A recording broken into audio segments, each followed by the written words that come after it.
Hey Fae and Fiends, welcome to Karma Crafts. I'm happy to have you join me. I've just begun painting, only half a year ago, and wanted to share how I started while it's still fresh in my mind. Knowing where to start can be daunting. There's a dearth of information, and it all seems expensive. I don't have years of experience to look back on. This is how I began, and it worked out fine. It'll work out for you too, I'm sure. Let me take you along my start, when I was finally thrust into the hobby. This is Descent, Journeys in the Dark. It's a board game loaded with minis, and it has a bit of a stigma for being better if the minis are painted before play. It was a gift for my brother, who handed it off to me to paint. It was terrifying, as I had no experience, and certainly didn't want to mess up a commission. But along with the game, I was given a few supplies. This pack of brushes is around $7 on Amazon, and you can find similar packs at your local craft store. I don't use all of them, as I find these with long bristles are too unruly for small surfaces. But that still leaves me with all of these. The 3 short bristles work great for basing small spots and some detail. The flat one I use for dry brushing and washes.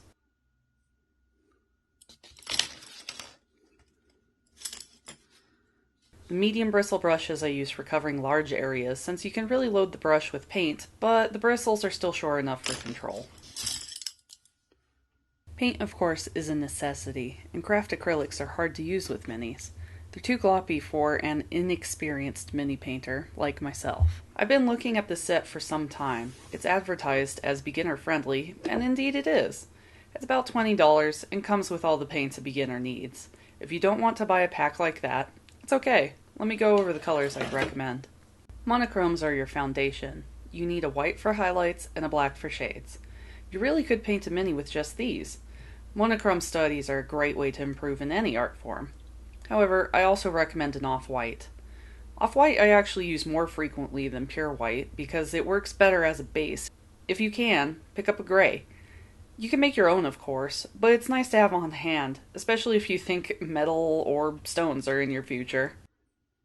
Red, blue, and yellow are a must. If you remember from grade school art, hypothetically you can make any color using these. However, it's a bit hard in practice. Green and purple can be tough to make vivid and not grayish or brownish, so pick those up. Green is also just a very common color. Orange I have less trouble mixing, but think about what colors you use a lot. I'm personally not fond of yellows and oranges, and I don't have a lot of fire to paint. Yet. Don't forget browns. Again, hypothetically, you can mix browns, but save yourself the headache and get a dark one and a light one. They can be used for stone, dirt, fur, leather, skin, it goes on. Still have room in your budget for a few more paints? Grab a few metallics, like a silver and a gold. They're just fun, and an easy way to make your minis really pop. So with that, you'll have plenty of colors to begin with, and they'll last for many, many minis. But what will you use for minis? I mean, I got mine for free, right? They're not mine. What if I screw up? What if I make them ugly? I'll lose my commission. I need What money. if I need to buy new ones? These are Mage Knights, mass-produced in the early 2000s. They're badly painted, and many of the sculpts are kinda ugly. I don't feel bad for messing these up. If you don't have old toys, and I do mean any old toy, scrounge around the dollar store. You'll be surprised what you can find that'll make good minis. If you want something specifically D&D, Reaper Bones sells miniatures for a few dollars each, and most tabletop game shops have a few on hand. They also sell a starter kit similar to the one I have, but with minis and brushes included. Just grab something you aren't attached to, and don't worry about it. But what do I want to paint today? Let's go with a classic. An orc. I have a few orcs to choose from. This shaman guy is really small. Look at the armor on this big boss. This guy has a pretty classic look. What's with this one? Why is his legs like that? Oh yeah, he's supposed to ride a turtle.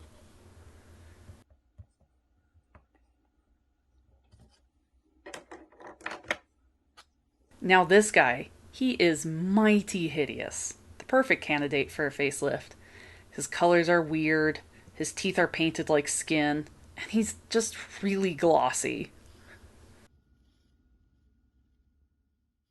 Now I hit him with some spray primer. I usually just paint right on top of Mage Knights since you can't strip them, and they take a new coat of paint just fine. With a little stick tack on the feet and an old pill bottle as a handle, he's good to go. We'll start with green. You generally want to start with the color that'll cover the most surface, or whatever is obscured by detail sculpting. The majority of this orc will be green, and there's a lot of little bits that go over the skin, so it hits both criteria. We can slap down the color haphazardly without an issue. I'm using my bigger brush so that I don't have to refill with paint too frequently. Reaper paints are nice because they're more diluted than popular brands like Army Painter or Vallejo, making them really good for a beginner. It can be easy to put paint on too thickly. You want it thin, like you see here, where the black still shows through. Thin paints will look smooth and keep details crisp. You can always add layers.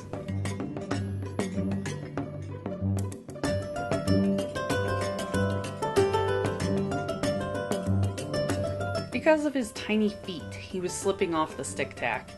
I decided to put him on his base for the rest of the paint, though it ends up making painting his legs tough. This is why I usually paint the figure without the base.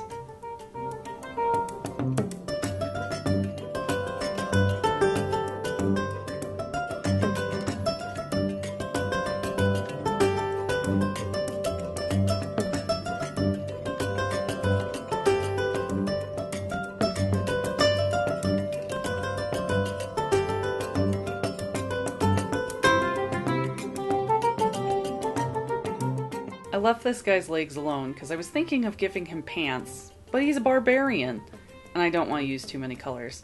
So let's show off his stout but impressive thighs.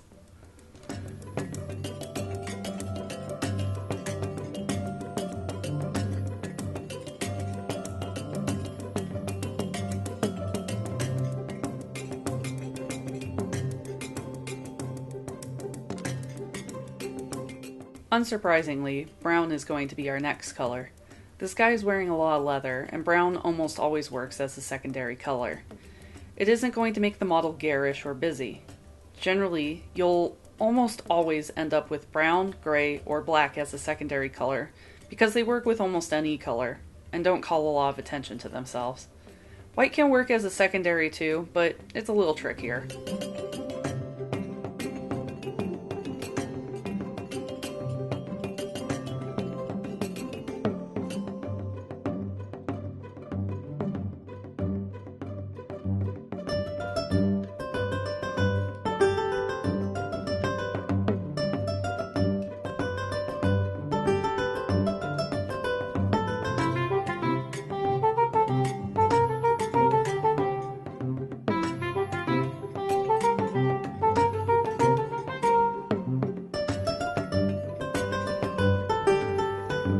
Now we're going to introduce red as a pop color. I'm really only using it for his loincloth and shoulder armor. Green and brown isn't really interesting by itself, so a pop color brings some character to your painting. Keep your painting balanced by thinking how much surface each color will have. Generally, you want less surface for each color you use. If, say, I painted all the armor red instead of just this pop of color, it would quickly make the model too busy, which wears out the eye and makes it hard to understand the movement of the model.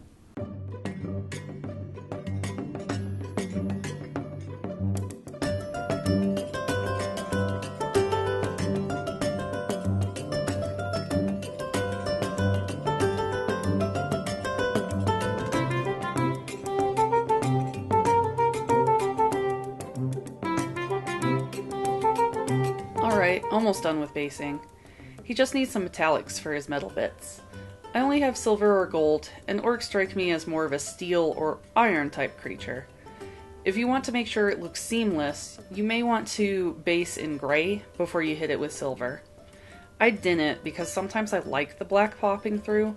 It can create a bit of a worn metal look, like on this buckler, but it can also be undesirable, like the streaking on his blades.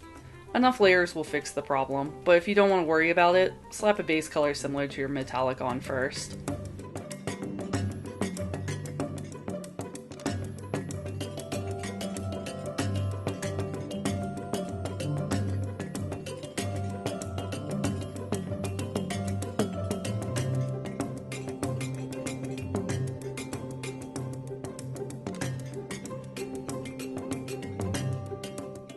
So working with the silver, I realized I didn't like the red.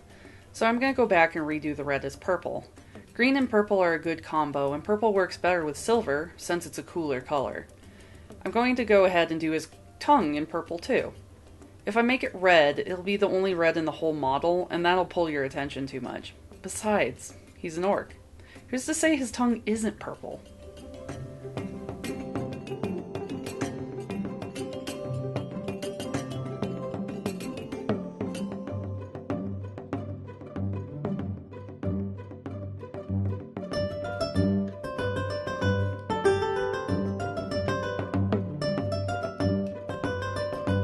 Last color we'll be using is off-white for his big old teeth. I want his big, gnashy mouth to be the center of attention, so it's a good spot for so much white. Since white is a bit of a neutral, it won't be as jarring as a singular red tongue would be, and with a wash, it'll look close to the silver armor bits.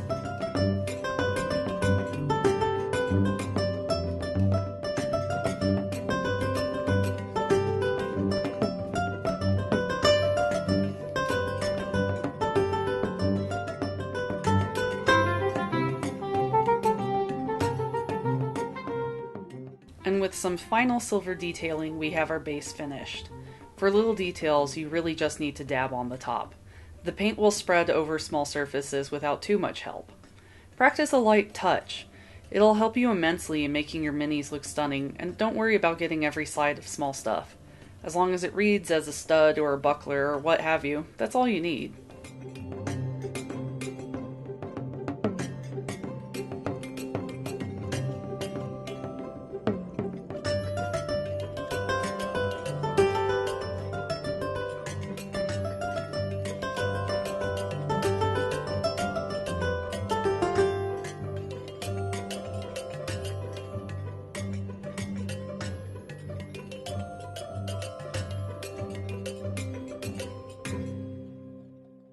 This by itself really does look great, but a wash is an easy way to add shadows and make the details read across the table. Don't forget, while you're painting for gameplay, no one is going to see the model as clearly as you do. If you're getting irritated or disheartened, take some time away. You'll be surprised how everything seems better with a break. We're working with a very simple wash. Just paint and water. I don't recommend pure black for your wash. Since shadows get a lot of bounced light, they're not really black. For him, I'm going to use the same purple I did for the pop color. Make sure you've mixed in enough water for a good flow.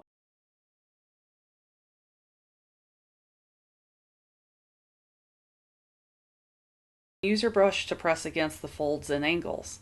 You don't have to press hard. Use this step to get used to letting your brush flow with the details.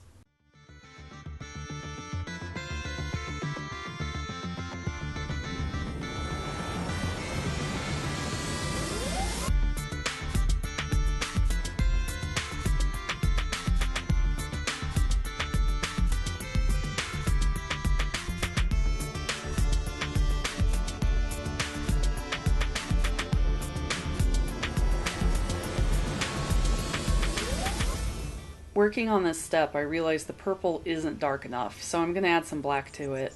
Just a drop. You'll see how far black goes when mixing. This should still read purple enough to be visually interesting.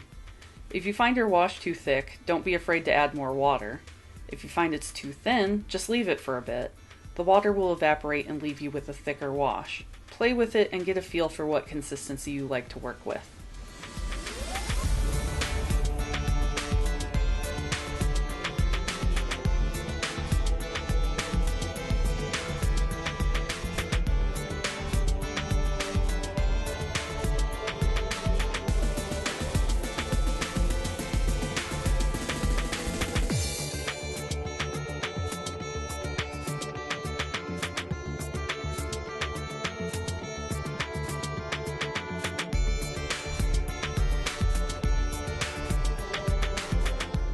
Washes can have a bit of a mind of their own, but it's not really a problem. As you can see here, the wash just went where it wanted, and it looks pretty bad, but it's an easy fix. For our final step, just grab your base colors and correct anything that looks muddy.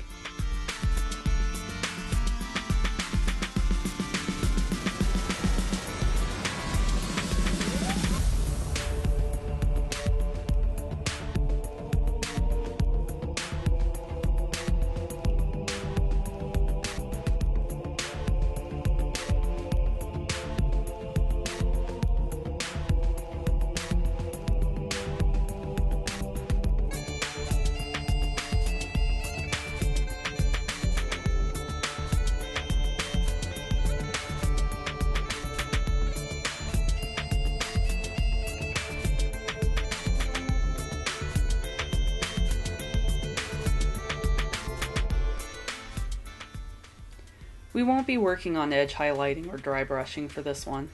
These 2 steps are all you need for minis to be tabletop ready. For general minion types, they don't need to be impressive. In fact, making general minion types impressive works against you. Spend time on your player characters, the big bad, or the general of an army. You'll go insane trying to make everything stunningly beautiful.